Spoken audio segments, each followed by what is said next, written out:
I think he can hear you, Ray. Don't move. It won't hurt you. I feel the need for speed. Ow!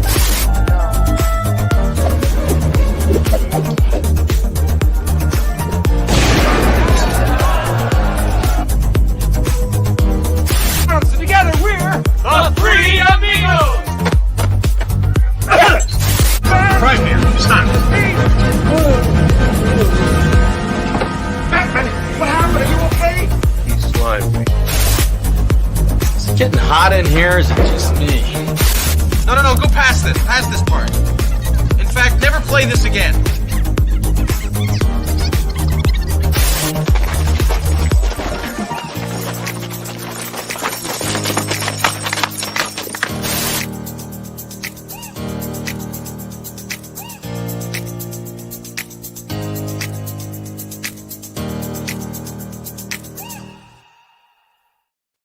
Hello and welcome to After the Weekend, everybody.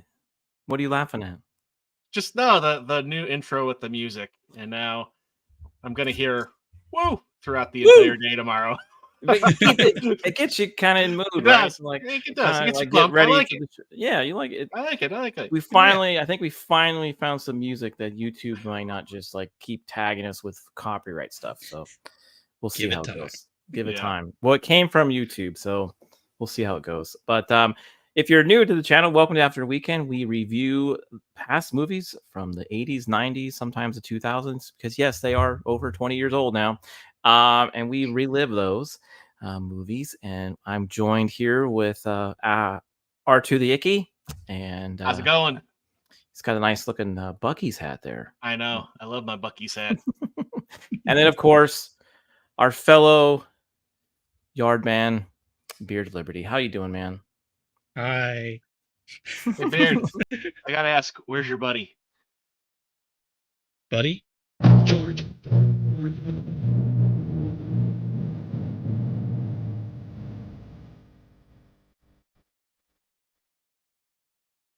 He touched me. I knew it was there, and I fell for it anyway. I wish people could have seen your reaction. That was even better. I thought he was gonna throw something off his shelf. And Rogue says hi as soon as he shows his clip. That's Yeah. that clip lives in infamy. Well, Yes. you're embarrassing us, R2, with the clips already for our guest coming on. We're really excited to have this guest come on. It's been in the works for a few weeks. I think even more than a month. We're a big fan of his website, Criticless, and his app too. It's not and his just a app. website. So we're like super excited that he's on to join us while we review our next movie. So let's go ahead and introduce him before we introduce the movie. And let's go on Blaine. How you doing, man? What's up? Hey guys. Good to thanks see for coming you. on. Yeah. Thanks for having me. So, are you a fan of the retro movies? Do you like to every now and then watch one? When you Yeah. can? Oh yeah. Definitely. Well, and y'all know Criticless, and y'all been on there, so clearly y'all share a similar vibe to the stuff I enjoy. All the neon and gaudiness. I love it. I'll take all of it I can get for sure. We want everything to look like an old arcade. Right. Exactly. Yeah, we like it. It just it's like when you used to put in the old VHS, right? It would always be some kind of really cool intro, or to be kind of like a new trailer coming out that was like a little bit over the top and would get you excited for some other movie that you would rent at Blockbuster. So that's where it all comes from. So I just think of the guy who had that like really distinct voice, and every trailer he narrated was always in a world. It started off with that. In a world. Pretty much, yeah, that was great. So when were you a Blockbuster person, or were you more of a Hollywood Video? I was Hollywood Video. We had before, I don't know if you guys remember, which we actually had another like local video store before that. It was literally just, I was from a small town called Harrisburg, and it was Harrisburg Video until the big, Hollywood Video came in and took over town, and then we pivoted. But we did Blockbuster for a little bit, but Hollywood Video they had a a membership, kind of like Netflix, except for you could rent like 3 movies at a time, and it was like a membership kind of deal. And so that was actually how I got into movies, was like deep into it, was because my parents got the membership and I was old enough to drive at that point. And so I would just go and get bunches of movies and burn through them. I do remember that. Later in life, I lived in an area that had a Blockbuster and a Hollywood within like less than a mile of each other. I remember early on though, those poor bastards at Hollywood Video had to wear those fake tuxes. Oh yeah. Yeah. We had a couple local homegrown video stores. I actually worked at one when I was like 13 all the way until 16, and that was always fun because you get to see the movies before they come in to the public. So they used to get the VHSs with like the numbers on them, right? And it would be a little extra in the movie, so you would see things that weren't on their full release and those were like demo tapes, right? They were trying to sell you the VHS. Some of those were really great to watch beforehand to see. So I do miss video stores. Definitely. I mean, I don't know if they'll ever do something similar, but I do miss them, and that's why we're here tonight. So yeah. There was another one. I don't know if it was where I grew up in Michigan, but it was called Movie Land, and they actually sold movie props in it. I remember, the one by us. It actually had like the jet boots that Spock wore, and it had one of the spandex uniforms that Schwarzenegger wore in The Running Man. It was like just shredded, covered in fake blood. All right, cool. That's awesome. Well, we have you here tonight because we're wrapping up our month of rom-com on ATW, and we're excited to do that. Beard's super excited about our rom-com month. It is February. Hey, I've been promoting it everywhere I go. You are. You're good. You're good. You're okay. I just know the list. I picked this one for sure. I was like, this is definitely the one I want to see. I know this one. The other 3, I don't know. Well, every Monday morning when Beard wakes up, he knows it's rom-com on ATW, so he feels like that. Rise and shine. And don't forget your booties, because it's cold out there today. And tonight we're doing Can't Hardly Wait, and this is a fun one. This actually came out literally the same time I was in high school. This shows how old I am. But I was a junior when this came out, so these were my people. They're right here. This movie. So this was a fun one. I can't wait to talk about it. Now, we asked behind the scenes if this was a first watch for anyone, and the only one that said yes was who do you think is going to guess? Yeah, Beard. I got to ask, did either of you guys see this in the theater? I did. Yeah, I saw this in the movie theater. Yeah, I did not. I saw it in the theater. I think I actually saw it opening weekend. Yeah, I think I did too. Yeah. It was a fun one. I was a big fan of Seth Green, and I didn't really know anybody else in the movie theater in the movie. But I was a fan of him, so it was kind of fun to see him on the big screen. I kind of threw us in there too. We were part of the crew. It was, yeah. I mean, that's kind of a weird sensation. You got like humidity and smoky on each side there with me. Yeah. I like it. I was really thrown off. It took me a minute. I was like, hold on. Something's wrong about this poster. That's my face. It really it threw me for a loop for a minute. Yeah, you're there. You're in there. I think that's you. Is that... Yeah, it is. It is. That's my MySpace Tom picture. I love it. Yeah. You know, when I first started following you on Twitter, I saw Criticless. I said that does look like Tom from MySpace. So that's great. So by the way, when was the last? I know we rewatched it over the weekend. But when was the last time you did watch it before the show? Can't hardly wait. For me, it's been a long time. Like probably back when I was like 16, 17 years old. Okay. So it's been close to 20 years. We're getting close to there. At least 5 years or more it had been since I had last seen this. Yeah, I think it was about the same for me because this was one of those movies that would pop up on TBS a lot as well, and you would stop and watch it for a little bit, right, and move on. But the unedited version, if you can get it on a DVD or a Blu-ray or whatever, is probably the best one to watch because it has all the great scenes in it. But before we keep going, let's say some hi to some people in the chat here. We have Rogue Attraction saying hello, howdy. I think this is your friend, right? Cindy That is my wife. Okay, that's what I figured. She's here. Good to see you. And then we have Criticless Cast. I think That's he says, that's "What's up?" us. That's you. Okay. And then we have Miss R2 in the chat. Hello. And Miss Sassy came by to say hello. Good to see you. Thanks for coming by. And Nicole's here, like always. Nicole. Always good to see Nicole. I feel like Nicole has seen this movie a bunch of times. I think so. This is one of those movies. We've reviewed movies like this already. Like Breakfast Club is a high school movie. You know, we did that before. It's that typical, like Ferris Bueller high school type kind of movie where it's like one night and something happens crazy and they have to get through it. So it reminds me of also Dazed and Confused. Yeah. Yeah. So Rick, why don't you go ahead and over this slide here because sure. Fantastic.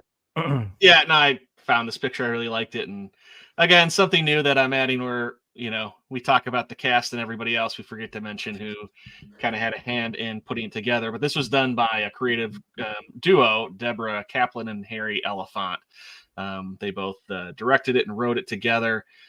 They also did what's it called? Josie and the Pussycats a couple of years later. There's a lot of people from this film that made it into that film. And then this was produced by Betty Thomas. Betty Thomas has done a lot of comedies, Wayne's World, Coneheads. I'm trying to think of some other ones, but like, if you go look at it, she's got a pretty impressive resume of what she's worked on. And then, this came out in 1998, PG-13, hour and 40-minute runtime, released by Sony Pictures.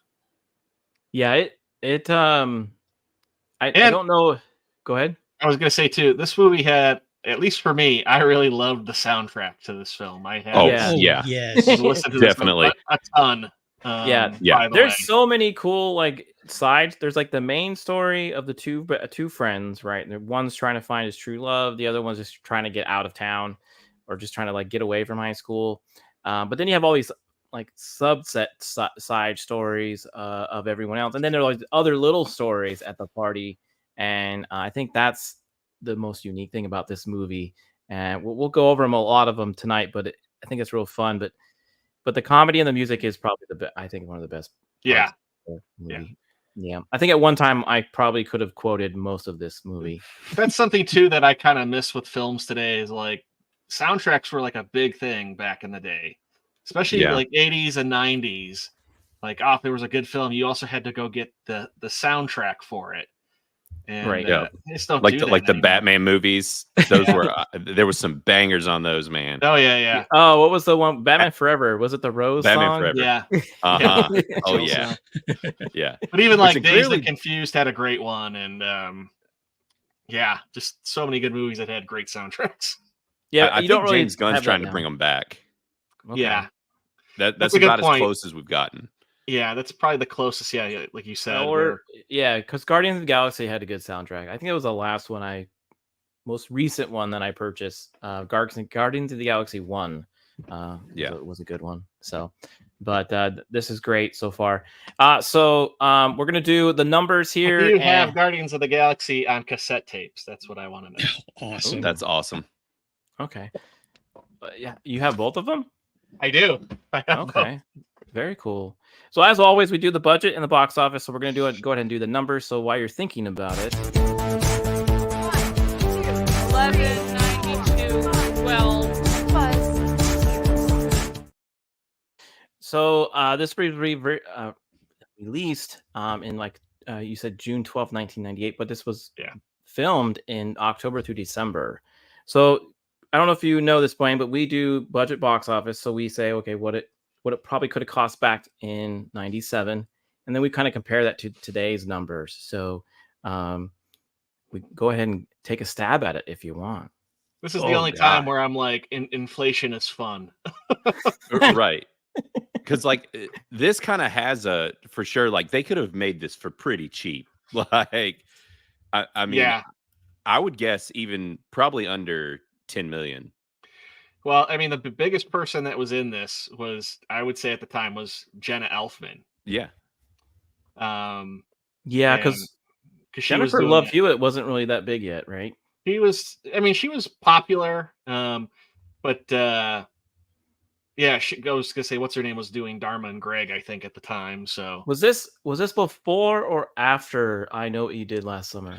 This is before. So this is okay. Kind of really was the start of, if you kind of think about it, like all like the 90s teen or late 90s teens films in the early 2000s, along with like the horror flicks. I mean, a lot of like these actors that you just saw in all those movies, I feel like came from this. Okay. And yeah, because I know really, Jennifer was in one. She was in I Know You Did Last Summer. I think Seth Green was in which was he in one of the teen horror movies? I can't remember. No, he wasn't. But he was on Buffy. It was like another thing. Like there's this cast has so many connections. There's Buffy. There was 6 Feet Under. I'm drawing a blank. Like Party of Five was another one. Well, just in general, it's fun to watch the background and just see people. You go, I know them from somewhere, and then you're just not credited. This was his first movie ever. Yeah, it's literally his first role, sitting there eating that watermelon stoned. Yeah, yeah. Well, and not only at the time, but even like later, like the two, like the jock friends, 2 of the girlfriends played half sisters on My Name Is Earl, like 15 years later. So there's like I said, huge interweaving of these people working together throughout the years. Yeah, I'm sure most of them. I mean, the lead singer of the band, was it what was the Burger Fun Love Burger? Rick and Meyer. Rick and Meyer and Seth did Robot Chicken. Yeah, and right. I don't think I put this in my trivia, but Brick and Meyer was actually supposed to be Kenny Fisher, and he was filming Studio or 54 at the time, and he couldn't do it, so he had to take just the small role. And in fact, he was up until recently he was married to Deborah Kaplan, one of the directors and writers of the film too. So yeah, okay, all right. So do you so you're guessing somewhere in the 10 million, Blaine, is what you said? Yeah, somewhere, maybe even a little under. Okay. Yeah, I'm thinking probably 8 million. Well, I'm gonna go 12. So we got a 10, 8, and 12. R2 already knows the numbers, so you can't really guess. Yeah. So.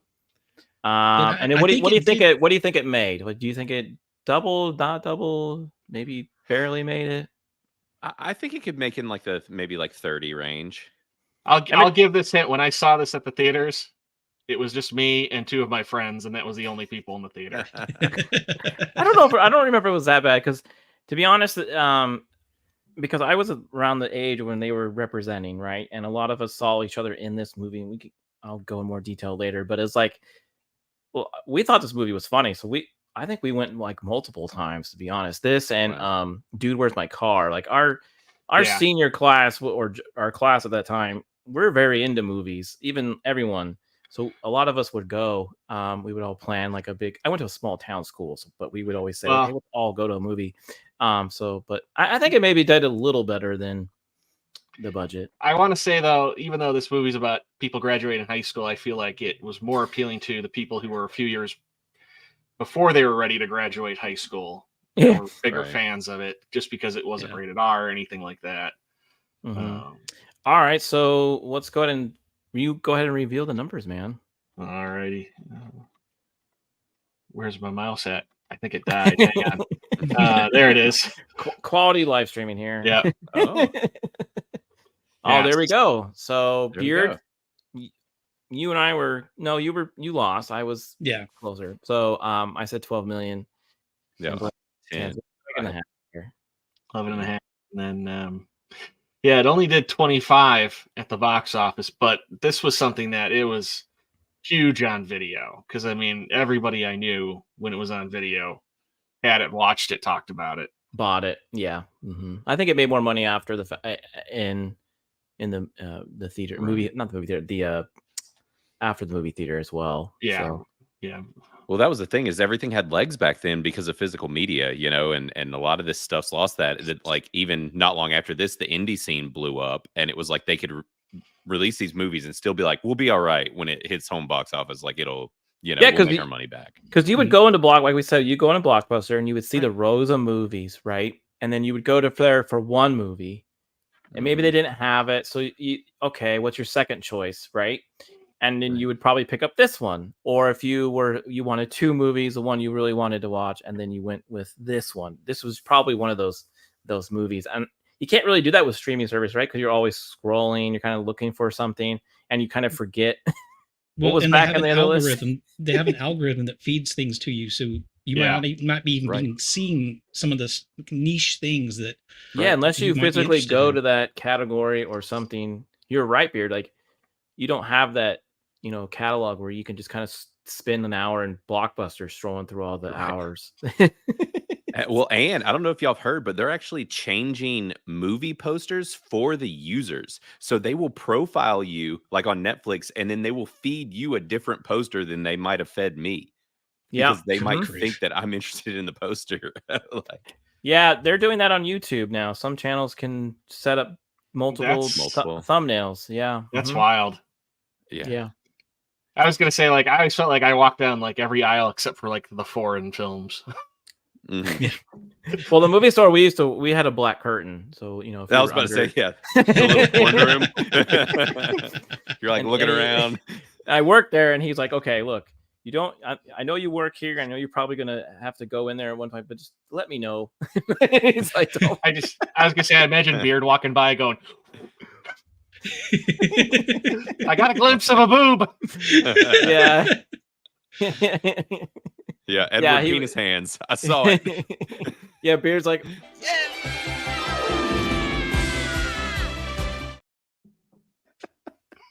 hey, why not? It's funny. All right, so Rick, you have some stuff you wanted to kind of share on each slide, but we have the cast here. And it's stacked. We have 2 pages of cast, just because 2 pages of cast, and this is one of those movies, like Beard said, when you're watching, you're like, "Oh, I know that guy," or "I know that girl." "Oh, I didn't know he was in this," and it's after the fact, right? Because they were kind of, a lot of them were nobodies, lack of better terms, when they were in these movies, and now you have writers, you have directors, you have movie stars that are doing some really cool stuff nowadays, and it's pretty wild. Well, I was gonna say, like, the same year that this came out, though, Ethan Embry had done That Thing You Do. He was the bass player. I love that movie. Yeah, it was a fun one. He had done a couple other things. I mean, he was somewhat known, and even like Seth Green, you kind of saw him, but this was too right after. I mean, he had done Austin Powers. He was Scott Evil, so I mean, that was kind of really his big throw into mainstream at that time. And then you had the William Lichter, Charlie Corsmo, who was Jack from Hook. Yeah. And he was the little kid from Who Framed Roger Rabbit. Yeah, and Dick Tracy. Dick Tracy. That's it. Dick Tracy. Hey, kid. Yeah. When you were young, when we saw this, I'm like, "Oh, crap, that's the kid from Hook." Because the last time you saw him was Hook, and you're like, "Wow, he's older now." And that's pretty cool. And that the guy that plays the hippie guy, Eric Balfour, I think Balfour. He's done a lot of other things, like in TV, and he's produced things. I think he's even done like directing. Well, he did he was on. I want to say, I think it was 6 Feet Under. He was on along with Lauren Ambrose, who was one of the main characters. Yeah, he's done a lot of cool stuff too. So it's amazing who came out of this movie. What was your, like, Blaine? Who were you like really surprised to see in this movie? Honestly, probably Jason Segel this time. Noticing him, he was a shock. I was just like, "Whoa, hold the phone!" Like, wait up. And then I found out that it was like the first thing he'd ever acted in. He was the guy that he wears t-shirts sometimes. Right, he has hair. Well, I always remember him from the trailer because he's got that scene. Because I love the trailer for this film too, where he brings out like a watermelon. He's like, "I filled it with 5 bottles of vodka. It's been sitting in my parents' freezer for, over a year." And then he drops it and it smashes and he starts screaming and crying. I'm gonna say hi to a couple people. Good to see you. Had to say it. Hey, about Aaron. time I showed up, ignoring my edit, which is out. Okay, it's okay. Good to see you. And then look who showed up. It's Vader. Yeah, what up, what's buddy? up, buddy? Always love to see Vader. Donald Faison was in Clueless. Okay. Yeah. Well, and then he did Scrubs. And that was. Oh yeah, he was in Clueless. I feel like a handful of these people showed up on Scrubs. Yeah. Let's see. Well, let's say like Sarah Rue was the Earth Girl, and she later was on like Big Bang Theory. Mm-hmm. Right. And she's probably on the second page, right? But Clarissa from Clarissa Explains It All, the yearbook girl. Yeah. She was the yearbook girl. She was the girl trying to get all her. Did you have someone in your class like that was trying to get their yearbook signed by everybody? Right. Yeah. Well, just a girl with that much energy. My graduating class was about 1,000. So, no, that's not going to happen. Yeah.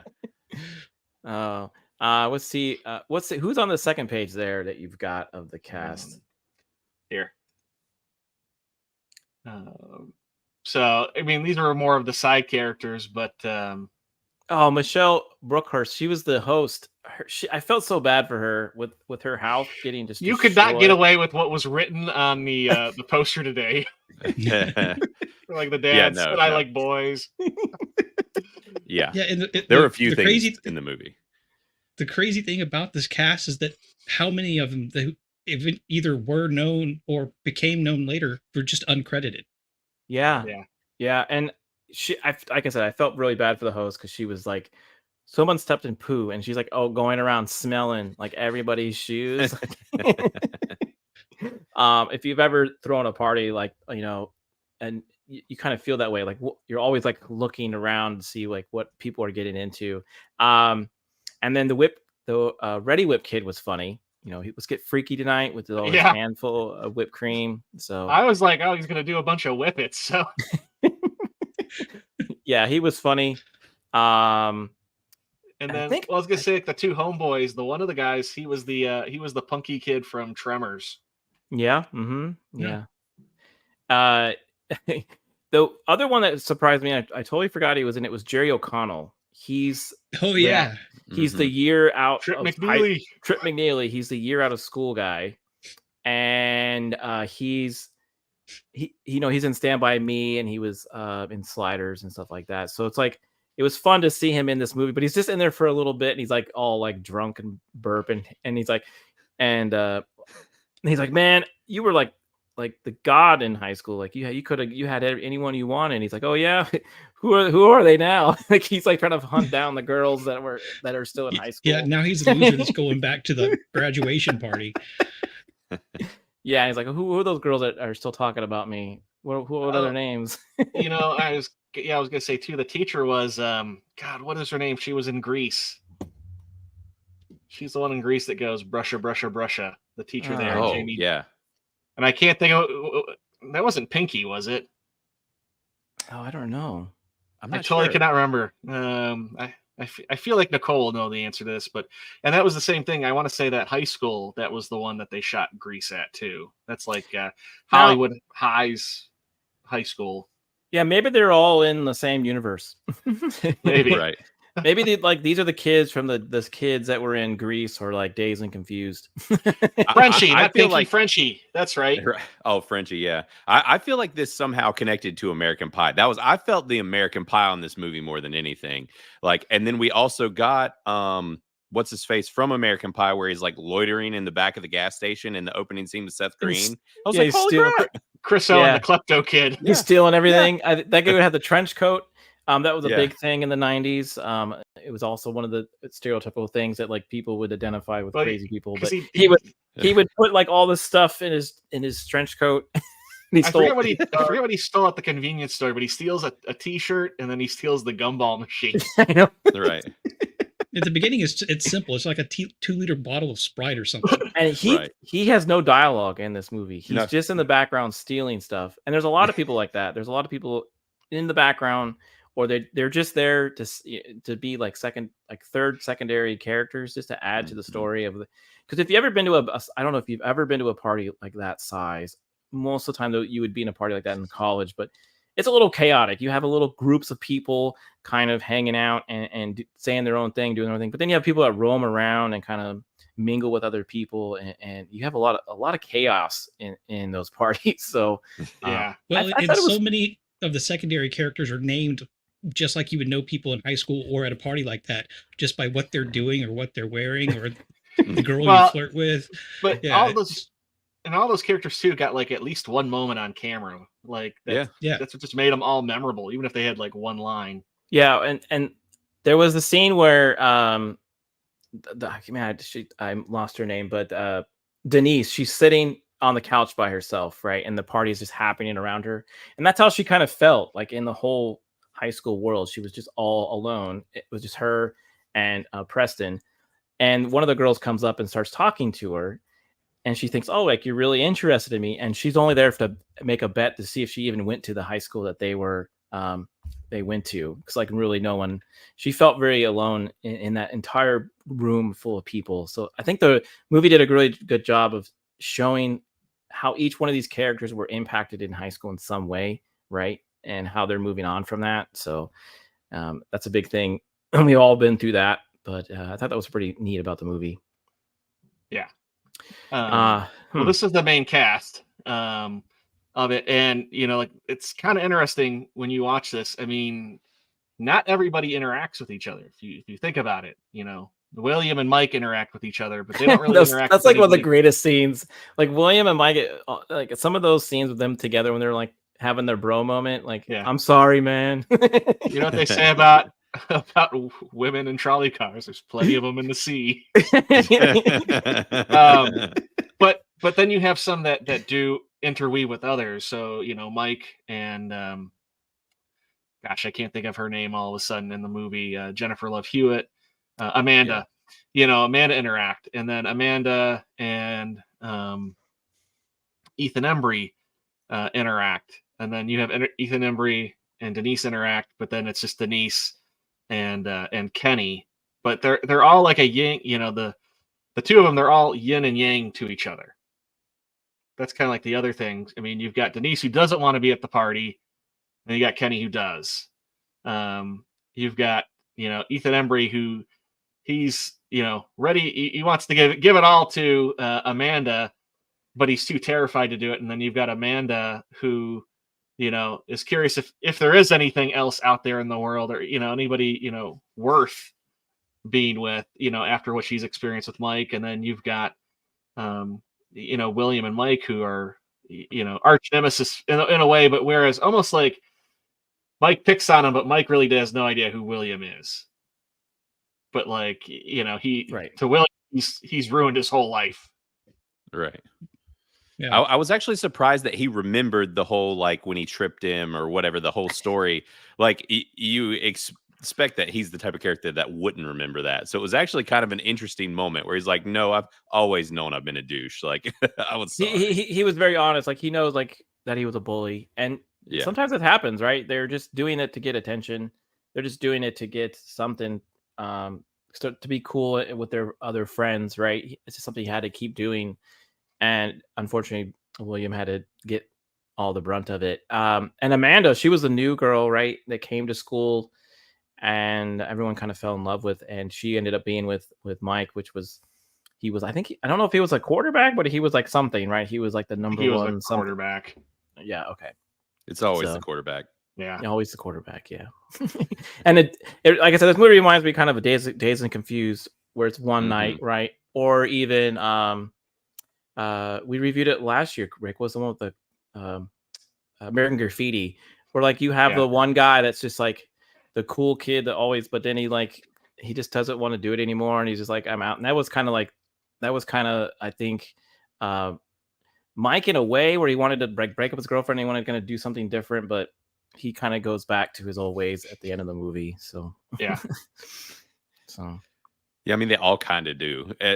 I mean, I had forgotten about the recap at the end too. That was those are the best. So we're gonna go over those recaps too. I think you have some funny clips, but you have some cutouts of some of the stuff. Yeah, I got screen caps of the introductions to these characters, but also kind of their end story that you get to hear about at the end. So let's go. Let's see what you got next. And sure. So these are great, right? I do. I love these. I mean, I love when they do stuff like this in films. And like everybody gets this introduction of who they are, and like, their activities, their quote, what their plans are. And because this is what you would see in a yearbook, right? This is what you would see. And this is what I think they were trying to do in the movie. It was like, okay, if you opened up the yearbook, you would see these kids, you would get their information and go from there. And I think some of these were hilarious. Like I think even like Kenny's was played JV basketball one game. And his quote was "Picture me rolling" from Tupac, which was hilarious. So he was such. All these characters are such like perfect stereotypes. I mean, just as on the nose as humanly possible. Yeah, I was talking to Rick before the show. I was like, I wonder if we should ask Beard which of the characters was he in this movie? And I was curious. I told JT, I'm not gonna lie. When I was 14, I was Kenny Fisher for a year. Amazing. I'm just a lot of baggy clothing, a lot of like bright colors within like metallic sheens to them. Yeah, I didn't really line up with any of the main characters, but I was probably like one of the two side characters, like the jock kids or something like that. Because I did play sports when I was in high school, so I was probably friends with a Mike. I was gonna say nowadays I would be just Jason Segel. This JT guy, he's got like shirts. Yeah, he has shirts. And he wears. He's got hair, and he wears a beard. Right. Blaine, who do you think you kind of like fit in there? I was a Preston. I was kind of that guy that like knew most everybody, but was just kind of low key and like just kind of skirting around and not too on the radar, but not like too weird either. Yeah, Vader says I was one of the jock football players in Glee. He broke out into song every 5 minutes. Yeah, that sounds accurate. Yeah. Okay.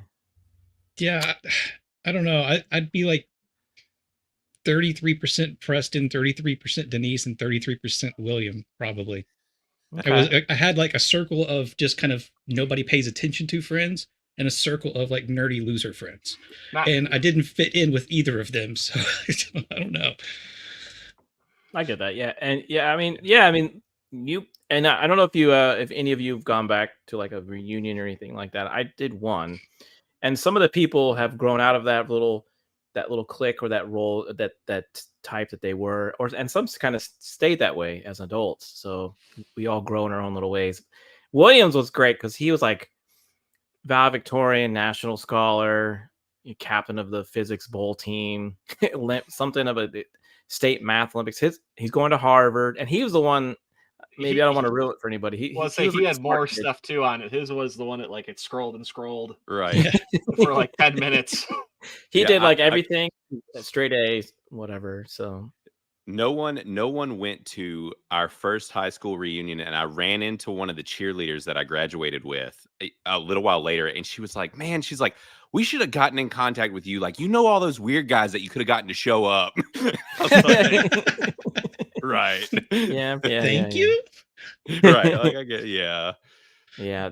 This was great though. This was a great how they introduced the main people in the movie.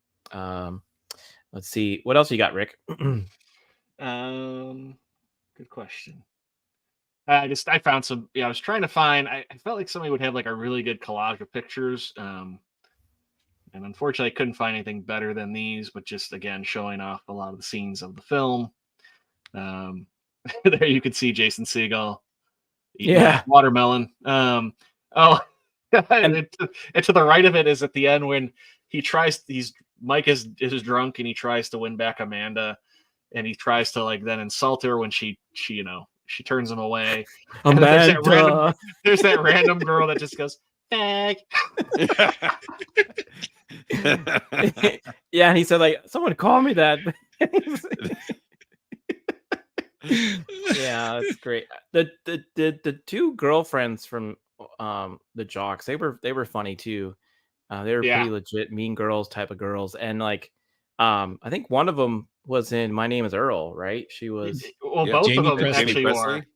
Yeah, So Presley, the Jamie Presley, and then I can't think of her name. The black girl was her half sister on the show for a couple episodes. Okay. And then to the one boyfriend was he was in what was it, the Tarantino movie with the stripper with the machine gun? Oh yeah, Planet Terror. Yeah, he's in Planet that. Terror. Yeah. And I love the Barry Manilow scene where like he's out there and he hears the song and he's like, "Oh, it's Mandy! Like this is fate." This whole movie was about fate for Preston, and Preston should have ended up with Salma Hayek. Yeah, pretty much. And because makes it kind of a rom-com, right? He's in love. He's trying to find his girl of his dreams to get connected because he found out that they all recently broke up. But he loves Barry Manilow for some reason, and he hears the song Mandy, and then he's very excited about it. And then there's, I think, a radio show that's playing Mandy like over and over, and they have a contest that he calls in. He calls in, and the angel, I think she's a stripper, comes up to him and she goes, "Well, if you're really into Barry Manilow, good on you. Everyone has their thing." And he's like, "No, wait." Right. I remember back in the day thinking she was like a 10. When the angel shows up, I was like, that's the hottie in the movie. That's the one. Yeah, you're probably. Like, man, yeah, she was. My stripper radar was going off. I was like, yeah, and she kind of tells him some true things, right? You just got to go for it, right? In life. I was always like, give that outfit a couple tweaks. I'm like, that's Slave Leia. Right. Yeah, but she basically tells him, if there's something you think you need to have, sometimes fate only takes you so far, and you got to do the rest. And that's when he finally clicks to him that he has to go back and say his true to what he believes in, the true love, which was pretty fun. So then you got the scene with the where he's singing when William Paradise City and he jumps, he does the crowd surfing, and all the girls freak out about him, right? They're like, "Oh my god, he's so big." He's like yeah. And they're like, and then two girls like take him into the bathroom, and the other girls are like, did he just go in there? Did they just go in there with William? And they're like, yeah. I'm like, oh, they're so lucky. It's like one night he turns into like a stud, right. And it's like, yeah. What's funny is two girls are going in there, and then one girl like body checks the other one out of the way and ducks in. He doesn't even care. He's just like, whatever. I'm the town pogo stick now. Like, it's on. Yeah. I looked it up, but the elf is Jenna Elfman. Yeah. The elf. I mean the angel. Yeah. The angel. Sorry, I saw Elfman. I said elf, and that was funny. But yeah, I was trying to figure out who that was. There you go. Very cool. Was in Dharma and Greg. Yeah, shameless a little bit. Yeah. Okay. Yeah, she was fun. There's some other classic little, I guess, yearbook photos up there too of the crew. So yeah, it's fun. I want to say like a lot of those were like done like when they weren't filming, they had a photographer on set who was taking the class photos of everybody that you see throughout the credits. Oh, okay. Yeah. Yeah, these guys had a blast making this movie. I mean, it's just all these young people like partying just the whole time. I don't know. It just seems like it would be a really fun movie to have made. Yeah. Plus, how much actual booze do you think got smuggled onto set for all the extras? Oh, I'm sure a lot. So yeah. I mean, most of these they weren't really kids. A lot of these kids, these young guys, were probably in their 20s.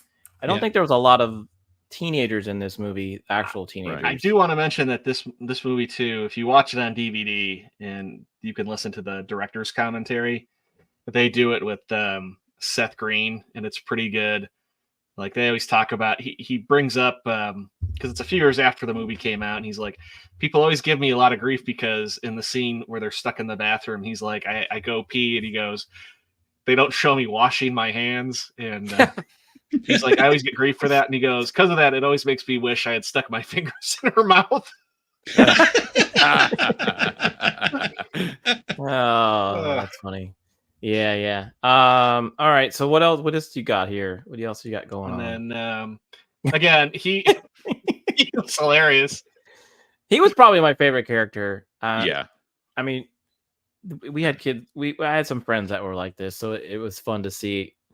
Not the jacket, but I definitely had a shirt like that. That green shirt that he's wearing.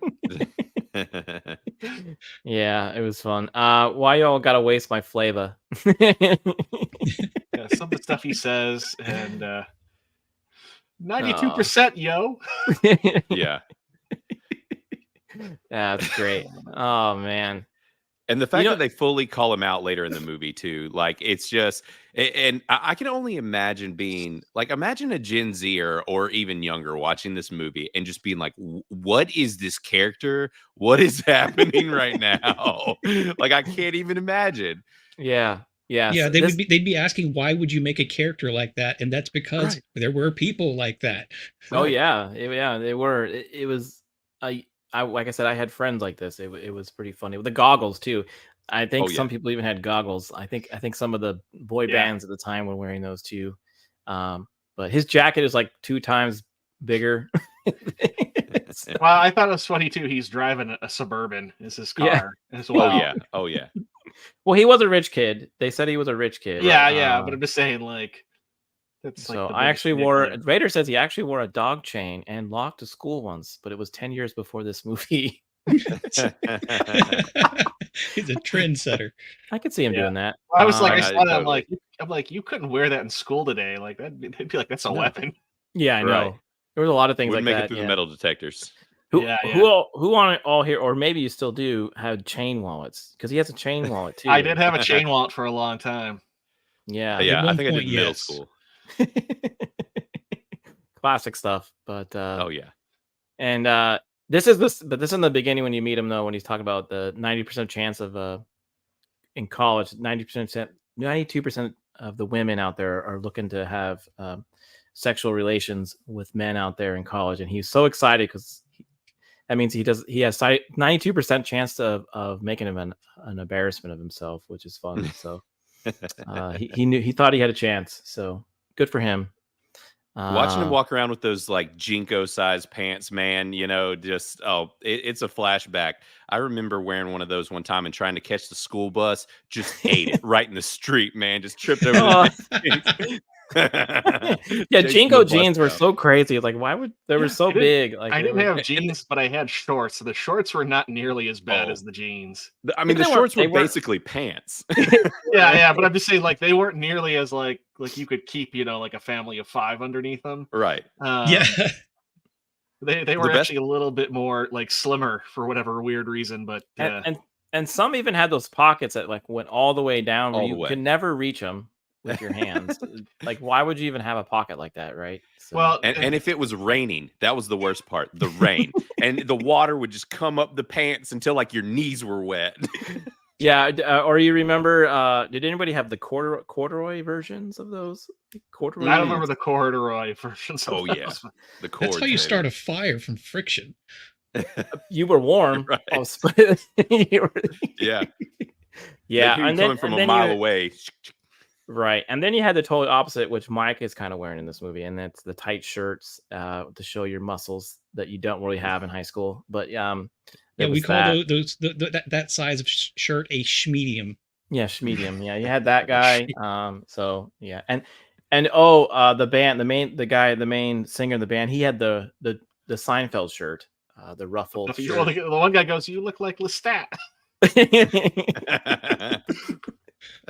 Yeah, fun times. Let's see. I think you have some other stuff too, right?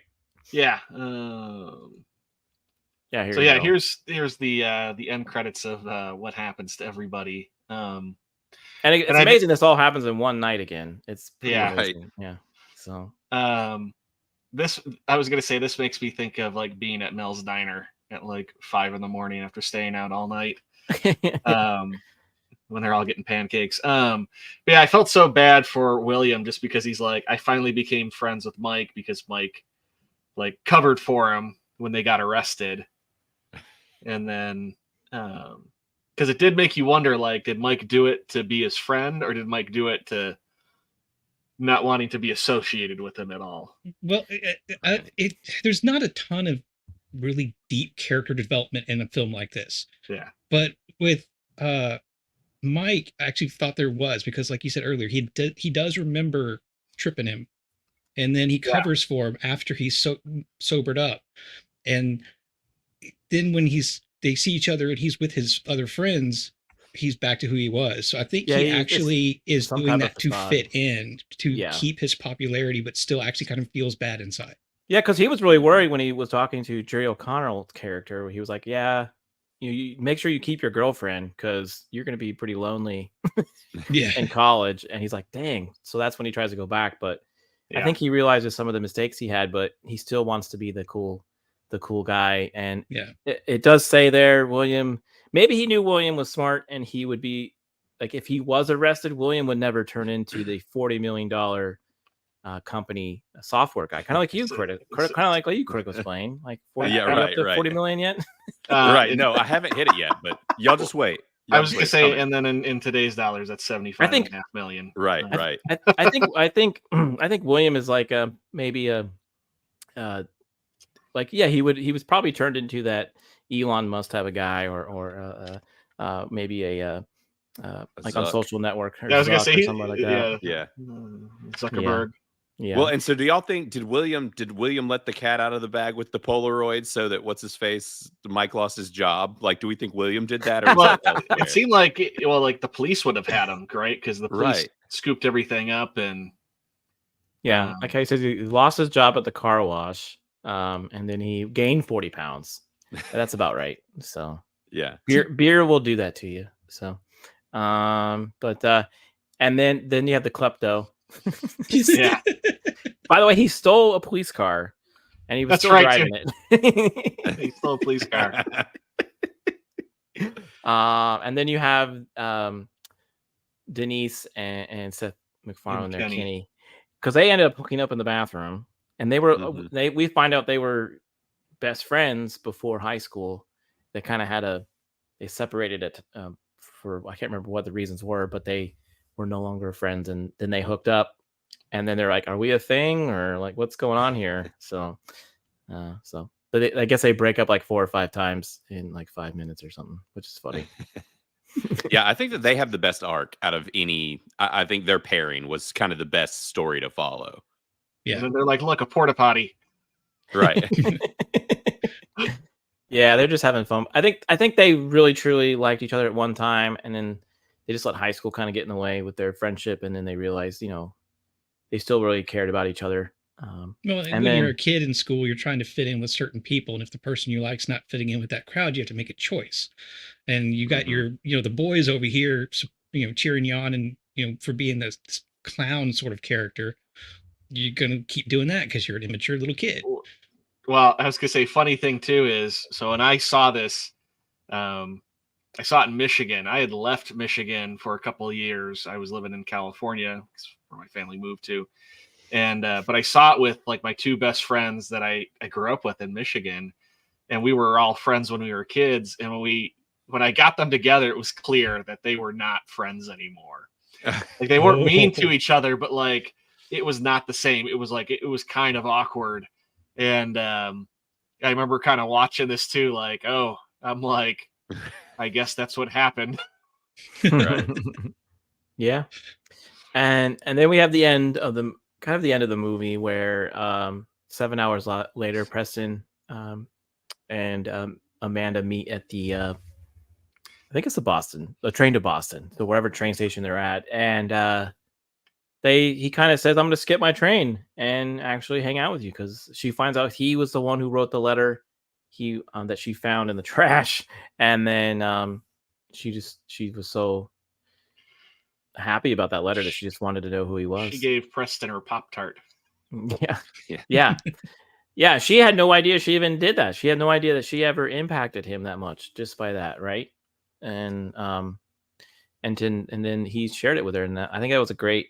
I think it was great that they ended up together. I think that was pretty I gotta cool. ask though, like how much stuff though that you're gonna go on to do after school starts right after your school ends. Right. It was the only like one day. weird thing, like but then again, right? American Graffiti, but that ended at that took place at the end of the summer, right?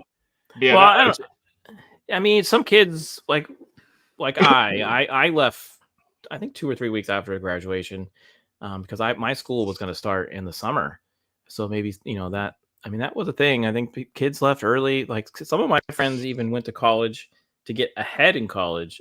I know, but that was like really sudden. That was like, you didn't even wait a week. I thought he said something about it. I forget what he said, but it was sounded like an to me. internship. I don't think it was like a workshop he was going to. Yeah, it wasn't actually school related necessarily. There was a famous writer, and I can't remember who it was. Vonnegut. It was like a name drop. Vonnegut, yeah.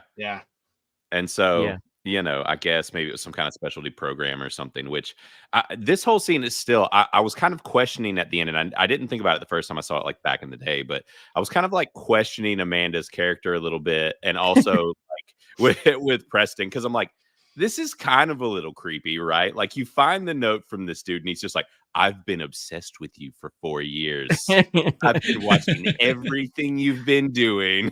And she's just like, yeah, that lines up. That tracks. I'm pretty amazing. And I'm just going to spend the rest of my life with you. So I think he was a hell of a writer. That's all I got to say. Right. Yeah. Exactly. I think, it's a little creepy, but I remember she didn't know who she really was. Right. And she was only doing what other people told her to do, like be the cheerleader or be Mike's girlfriend or do this. And Preston was telling her, this is who you are. This is like, these are the things that I've noticed about you. And maybe that's why it wasn't so creepy to her, because she was already lost in her own little world. Well, and then she even said too, because she had just moved into town and she was a nobody previously, and showed up and kind of her world turned upside down into suddenly she was just popular because this guy liked her.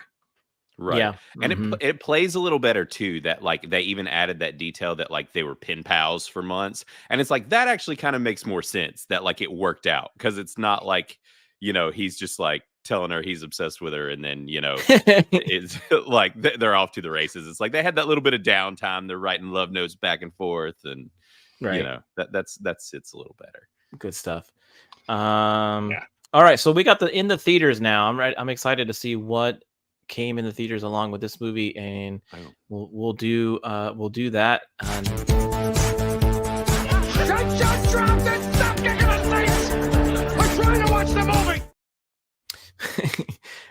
Okay, so this again came out in I think it was 98. So the week that it came out, June 12th. So kind of started the summer. Yeah, so it was number 4 of the week there. So this was against Godzilla, which Beard says is not a Godzilla movie. And then we have Dirty Work, which is a hilarious movie. Titanic was still in the movie theaters then. I think it was on 26 weeks there. That's pretty cool. And As Good as It Gets, that's a great movie too. So I don't know what the hell the Land Girls are or the Beyond is. And also Deep Impact, the lesser of the giant asteroid movies. Oh yeah. Yeah. And then we got let's see here. Oh, A Perfect Murder. That was a good one. That was a good flick to watch. There's a lot of good stuff on that list, honestly. Yeah. So like this is what we always talk about, Blaine, is like, remember the night days when you would go to the movie theater and see a bunch of good movies, but you would go to the movie theater and see like a list of movies. You would be like, wow, this weekend I can literally either watch Titanic, The Truman Show, Deep Impact, or Dirty Work, or Can't Hardly Wait. Like you had some options. Nowadays, you really only have one movie a week, right? That you can go to and kind of see. You don't have like these competitor movies. Now that you have one movie, and most of the time you're like, you want to spend money on this? Yeah, you don't really have this kind of stuff anymore, and it's a shame, because this is what made going to the movie theaters fun. Because like sometimes, you would buy. I would stay all day at the movie theaters. Don't tell anybody, but we'd buy one ticket and then you'd hop. Yeah. Oh yeah. They're like, as long as you buy snacks, they usually didn't care too much. Right. So you would sneak over to one. But this is great. And again, I mean, it did okay. It was number 4, but The Truman Show was probably the best. Was kicking. That was a pretty funny movie at the time, so it was hard to beat that one. I mean, everybody throws shade on that Godzilla, but I've seen that movie more than anything on this list many a time. It's a fun movie. It's not a Godzilla movie. Beard says it's just a big lizard movie. He's not a. I mean, it kind of is. It kind of is. But I mean, it's still an absolute masterpiece. So whatever, you know. I mean, I actually know it's funny. I showed it to my kids the other day, and they were just like, "This is epic." now, Beard. Let me tell you. I'm not going to go on a rant with our guests. It's all right. I recently was on another show with Luke Deckard, and we heavily debated that movie specifically. So, I mean, it's kind of a guilty pleasure of mine. Like I said, I enjoy watching it. I can usually find enjoyment in almost any movie, but yeah, I can't say it's Godzilla. I was gonna say, even the Truman Show had its competitor later that year, or maybe it came out earlier in the year. But remember Ed TV with Matthew McConaughey? Yeah. And that had Jen Elfman in it too. I didn't realize Titanic and It's Good as It Gets came out at the same time. Yeah, those have been out for 6 months at that time too, which is crazy. Movies don't last that long in movie theaters anymore. Right. Things had legs back then. And I think it's probably was because of streaming, you know. It was like otherwise you were catching what was maybe on cable or something, you know. Like well, it would be if 6 months at the earliest, it seemed like something would come to home video after a decent run at a theater. Right. But more like a year, it usually felt like almost. Yeah. And then it would be another year before you would see it on like HBO or Showtime. And then it'd be like another year after that. Then you would finally see it on, you know, ABC, NBC in the summertime. Yeah. Right. Yeah. Well, you know, it's funny looking at this list. I was curious because I was like, first off, like what actually is the opposite of sex, first and foremost? I mean, I guess it's not having sex, but then like also what is that movie? And I just looked it up, and like even that has a stacked cast. Like I pulled it up on Criticless, and it's Christina Ricci and Johnny Galecki from like all that nerd show. Well, Roseanne and Big Bang Theory. Yeah. Okay. Yeah. And yeah, exactly. And there's like, and Lisa Kudrow, like multiple people are in that. Like it's, you know, it had a cast in it too. Oh, that's crazy. Wow. And Dirty Work was fun. That was another fun movie. Dirty Work was a fun movie with a good cast as well. So it's the one that it's got Norm Macdonald, but does that have Dave Chappelle and Danny DeVito in it? Is that Dirty Work? I don't know. No, Dirty Work is it's got Norm Macdonald, but it also there's like a cameo of or that's the one with Artie Lang in it. Yeah, Artie Lang, and then Chris Farley's in it a little bit. Then there's some other Chevy Chase. Yeah, it's just he's just a guy that like takes care of. He does really awful pranks to really awful people. Like, you know, that's his job. So people pay him to do that. Sounds like a good job. Yeah, like he puts a bunch of hookers in a trunk of a car salesman. OJ in the movie. That seems like something he would have wanted to have done. All right, so you got a list of fun facts here, so we're gonna do that too. So we'll get into the fun. That's the fact, Jack. That's the fact, Jack. All right, fun facts. And then if you haven't noticed, people, if you're a subscriber to the channel, we have been posting these separately as shorts, so you can watch them after the fact and share them quickly with your friends, because some of these facts are really cool. So I meant to get this image bigger on my side so I can read it, but I'll just have to read the smaller screen here. So this was Charlie Corsimo's first and last on-screen appearance since Hook. He was attending MIT when he was offered the role. See, that's why everybody's like, really, where the heck did it come from? Yeah, he just kind of came out of nowhere. I mean, I think it was one of those things. It was probably just like the right time where he probably had the time to go do it. And then it was like, no, I don't have the bug again. You know, I had fun. Or he had to pay for his school. Yeah. Or he had to do that, you know, whatever, or maybe some other habit he had. Right. Melissa Joan Hart was in the middle of filming the second season of Sabrina the Teenage Witch at the same time. She took B12 vitamins to stay energized during the all-night shoots. Jennifer Love Hewitt was skeptical when Hart offered them to her because she was convinced they were drugs. Which I just thought that was funny. Who knows? Yeah. But, I was going to say Melissa Joan Hart is, I think, kind of like reading articles and seeing her, like, she's a mom today. She's pretty tame. I think, they probably wore knowing her. She's kind of hippie-ish herself in real life. It wouldn't surprise me that was probably genuine for her. Despite top billing and being the main antagonist and protagonist, Preston Myers and Mike Dexter share no screen time, nor have any dialogue or interaction together whatsoever, which I thought was interesting. And I didn't think about that until I saw that fact today. I was like, that's true. Like they don't ever interact. And yeah, like, for being a protagonist and antagonist, they're not really one. They're really not that way with each other, which is interesting.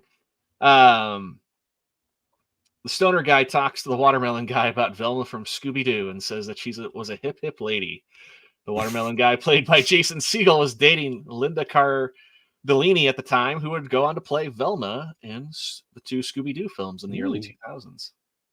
Yeah, because they did Freaks and Geeks together. That's how they hooked up. And then Ethan Embry claims to barely remember filming this movie because he was so stoned the whole time.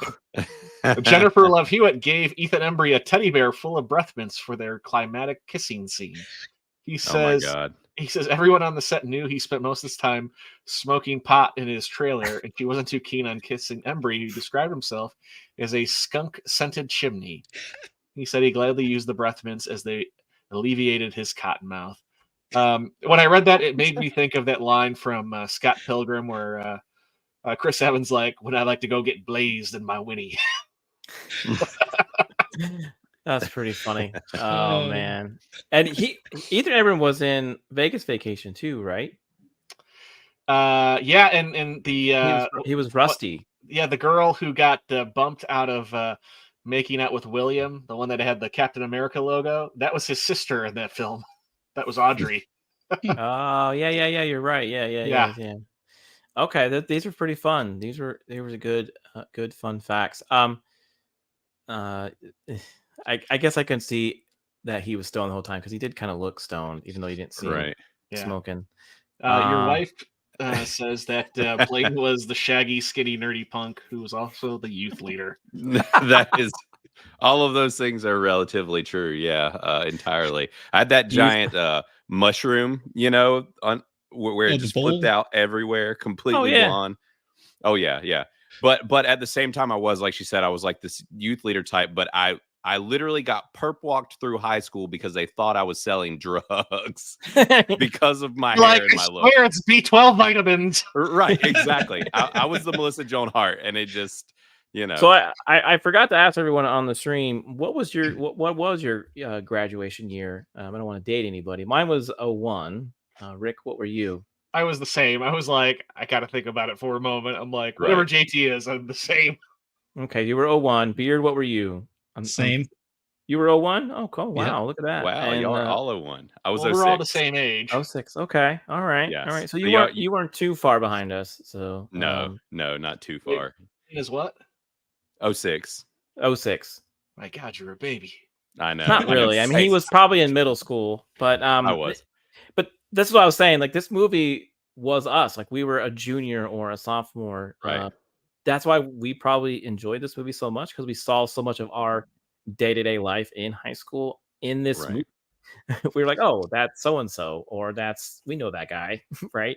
So I think that's why we the three of us really enjoyed the movie and kind of reminisced a little bit with it. And this is a really bad artwork here. What's going on? Of Ethan Embry right there. So I've seen this where it's like a normal photo of him, and I should have grabbed one of those to compare, but there was this one, and then also keep a look at Seth Green, like it's normal photo of him there, right? And then you've got this one where like they're both suddenly Ethan Embry and Seth Green have been drawn. What is going on here? Well, and also Jennifer Love Hewitt's boobs, okay? In both. They took those things and were like, yo, everybody's got it. This is why they're going to the movie. Like, they did not look like that in the movie. You're absolutely correct. And They do that in I Know What You Did Last Summer as well, when she's screaming, "Who are you?" There's a big view shot of that. Are you trying to say there was secretly a guy in green spandex smushing their boobs together? It's like, sorry, I've got to. Somebody's got to do it. It's got to be me. I'm sorry. Take now, the you got me curious now, because I was going to look up the original movie poster, because I don't think you actually. Usually we have those. Let me see if I can actually find it real quick. While you're, Ethan Embry looks like the Joker in that picture. Like he's just like I know. Well, here, even there, he's drawn in that picture, but it's like here is the real here's the movie poster. So let me see if I can share this real quick, and we'll kind of, this is from, you can actually buy it at Walmart, but this is the actual movie poster that came out right here. So you've got there you go. So there's your boobs. They were there. Mike, and then Seth Green, and then so I guess I just kind of lightened them up a little bit. So I guess so. Somebody took a real early Photoshop filter and just slapped it on there and said good enough. Yeah, that's funny. That's the other thing too I always liked. It was the movie posters that you would come in and look at when you're coming in, like, oh yeah, that's cool. Like, so. Well, and you couldn't watch trailers really that easily back then. It's not like you could pop on the internet, so you just see a poster and you're like, that looks sick, and like that looks fun, right? Right. Like, and then sometimes you did not win. Sometimes it was awful. Yeah, I remember like, when it took like an hour to download like a 10-second video. I remember I had like 10-second clips from like The Simpsons. Somebody somehow uploaded, and it was like the coolest thing in the world. And it's like, what if they put a movie on here one day? And they're like, well, apparently, I'll never be able to do that. Yeah. Here's something else I thought was, I think I just came up with. I guess, do you remember when you could get DVDs when you had like 3 movies in one, right? Mm-hmm. So this movie was bunched up with let's see here. So you've got Loser, and then you also have Can't Hardly Wait, and then Jawbreaker. All right. That's kind of like a weird combo though. Like, I'm like, I can understand Loser, but then like Jawbreaker's was like Heathers in, like the late 90s, early 2000s. Yeah. Pretty funny. But great job.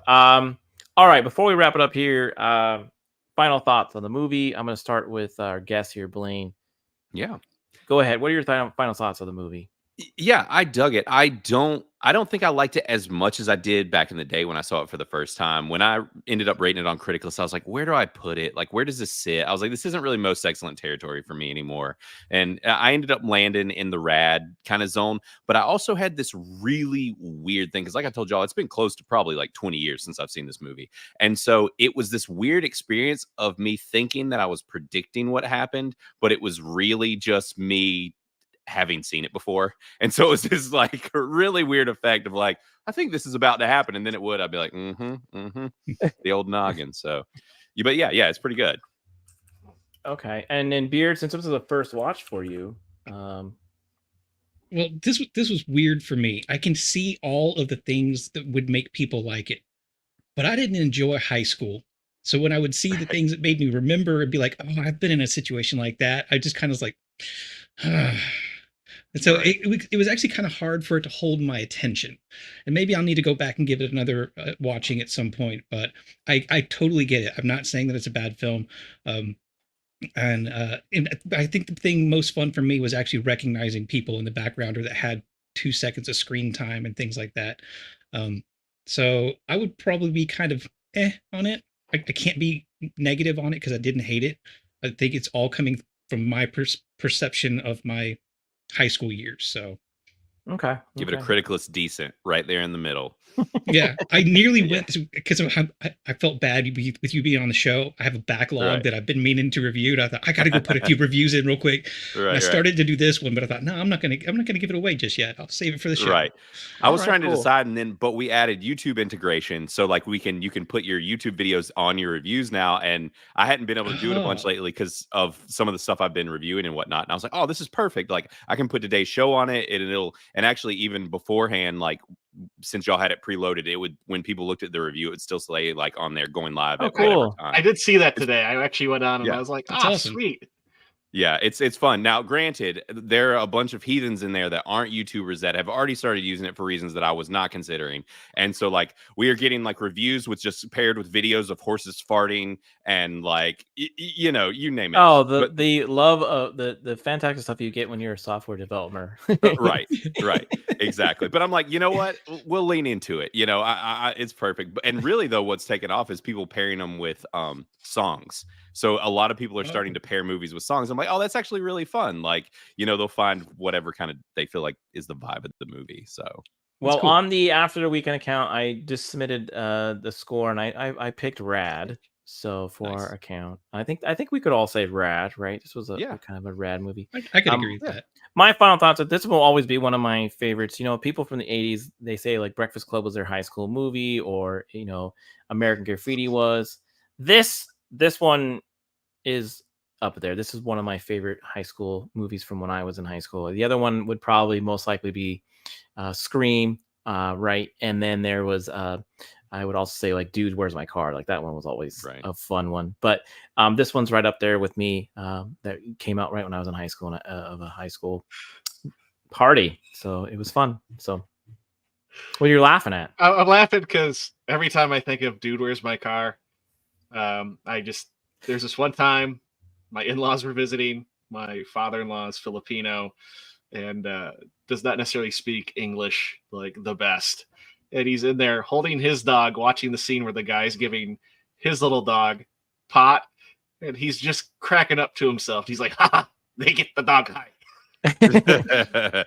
Maybe we should review that movie in a little sooner or later. I always think of that. Now, R2, what is your final thoughts of the movie? You know, the first time I saw this, I was 14, 15 years old. So to rewatch it again and review it and really think about it as being a 40-year-old is kind of funny. Right. Because I can't, you know, thinking about the first time I saw it, like going like, I'm going to watch this again when I'm 40 one day. Right.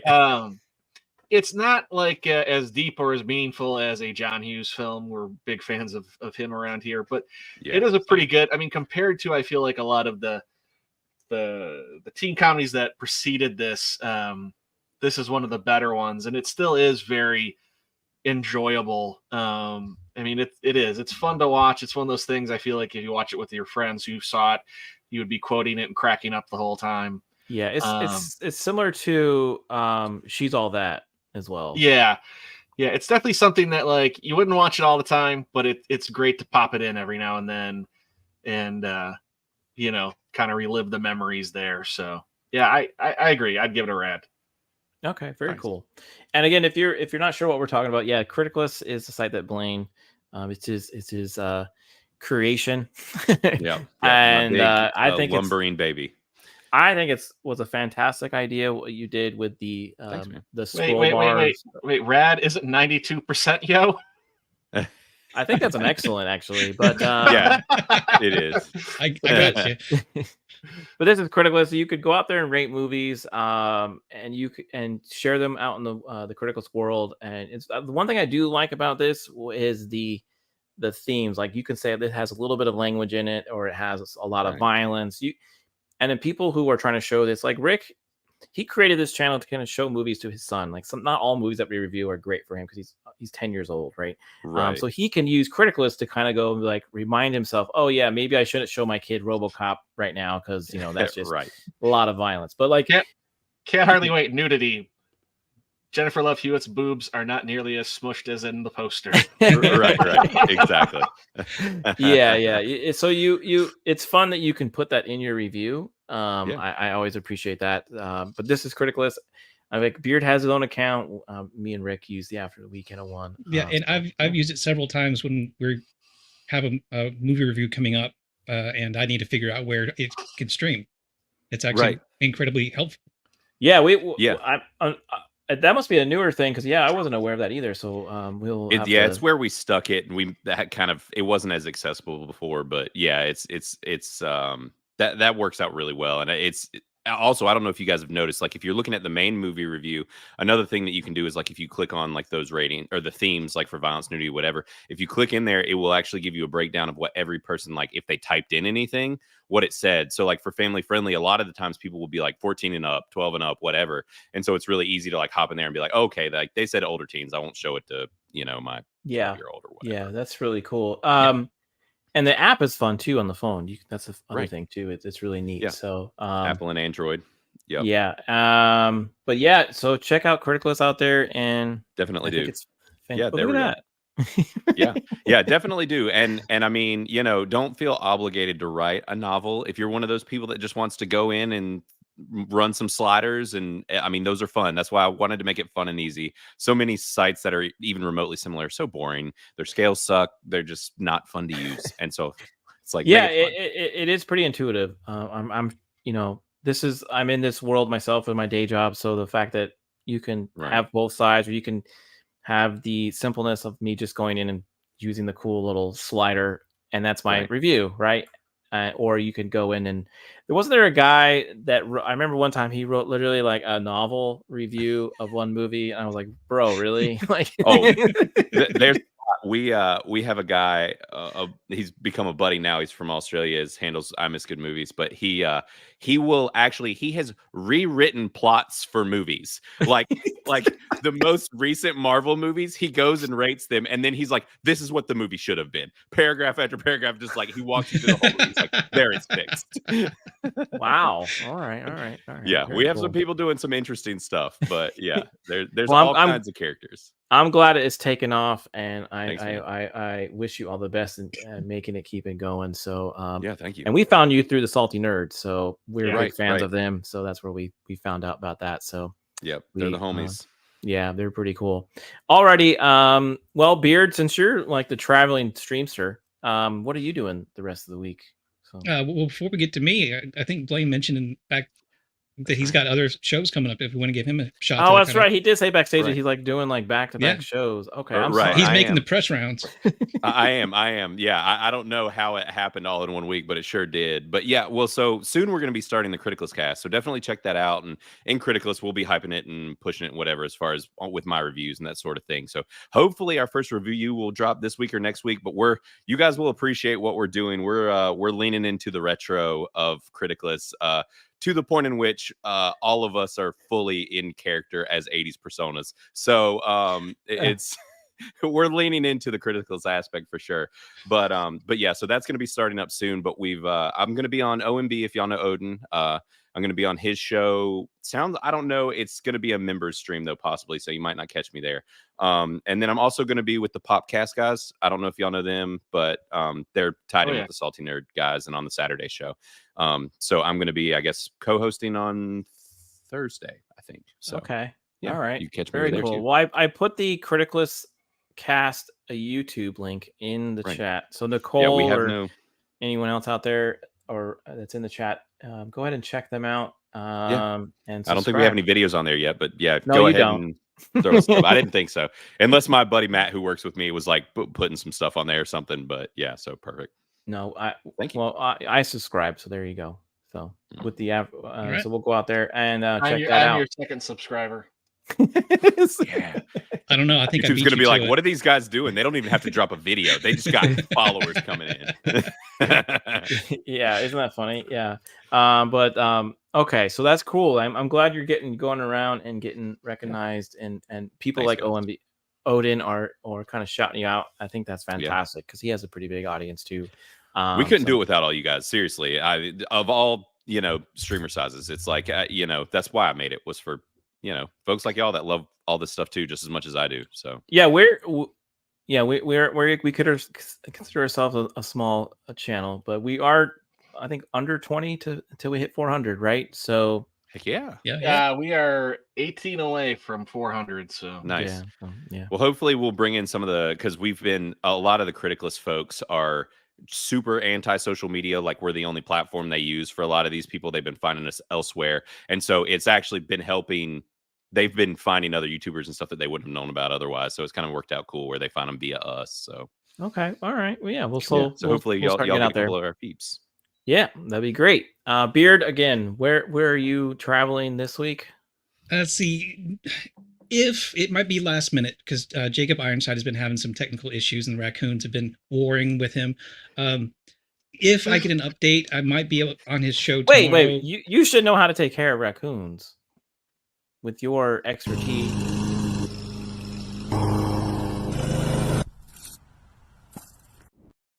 Oh, that expertise. Yeah, never mind. Yeah.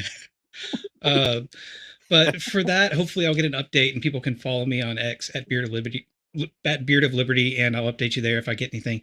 But on Thursday, I'll be joining Roman of the Empire and a cast of crazy folks like myself to talk about some old favorite childhood toys. Ooh. We're taking awesome. Deviating a little bit from the movies that we normally do there. So that'll be kind of fun. Yeah, that should be fun. Don't give anything away on this show, but you know. No. I felt really bad. I couldn't come up with a clip for that. But I think that's everything I've got scheduled at the moment. I've gotten some invites to some other shows, but nothing has been confirmed yet, so we'll see. Okay, very cool. Over there on Late Night with Cap with my live show on Wednesday, my interviewee guest is going to be Dermy Wormy. So that should be a fun episode. Yeah, so that should be fun. I've been trying to get him on the channel for a little bit. I actually did his logo, if you're curious. So I'm excited to have him on, and I think we're gonna talk about the Vietnam apes. So that should be pretty interesting. So rock apes.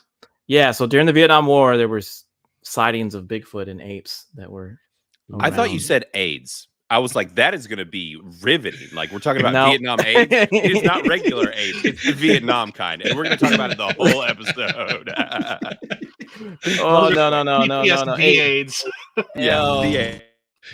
You got me laughing. I'm clicking all kinds of clips. That's funny. Oh, boy. That's too funny. All right. But that's what's happening over there on Late Night with Cap on my channel over there. And we're having a fun stream with that. And then, I think next Monday... What do we got going on? Next Monday, we are on to our new theme for March. We're going to be doing cops.